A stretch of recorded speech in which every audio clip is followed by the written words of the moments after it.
বন্ধুরা, আমরা এখন সুন্দরবনের গহীন অরণ্যের ভিতরে। এই অরণ্যের ভিতরে ছোট ছোট নদী বয়ে যায়, সেটা এমনকি অনেক বড় নদী আছে। এই একটা অরণ্যের ভিতরে কত বড় নদী বয়ে গেছে, বিশাল বড় নদী। এই যে দেখো অরণ্যের ভিতরে, ওই যে দেখো দুম্বার পাল। সুন্দরবনে ও দুম্বাও পাওয়া যায়। দুম্বা না তো, এটা দুম্বা। ওই দুম্বা সান্ডা ষান্ডা, ষান্ডাও আছে কিন্তু এটা দুম্বা। ষান্ডা আছে ওই যে নদীর চরে ঘুরে ঘুরে বেড়ায় ছোট ছোট ষান্ডা।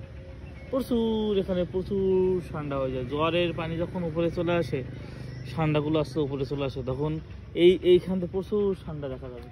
বন্ধুরা, আমি আছি এই নদীর চরে সুন্দর ম্যানগ্রোভ বন, সুন্দরবনের পাশে, এবং আমি জোয়ার পর্যন্ত আপনাদের জন্য অপেক্ষা করব। যখন ষান্ডা আসে তখন আমি আপনাদেরকে ষান্ডা মেরে মেরে দেখাবো যে এটা ষান্ডা। এটা বাংলাদেশেও যে ভালো মানের ষান্ডা উৎপাদিত হয়, সেটা সুন্দরবনে এসে আমি বুঝতে পারছি এবং জানতে পারছি। আপনাদেরকে সুন্দরবনে আসার আমন্ত্রণ থাকলো, সুন্দরবনে আসবেন এবং সুন্দরবনের যে ষান্ডা আছে, যে বিভিন্ন প্রজাতির যে সুন্দরবনে ষান্ডা পাওয়া যায়, সেগুলো দেখবেন এবং মেরে মেরে খাবেন, শরীর স্বাস্থ্য ভালো করবেন।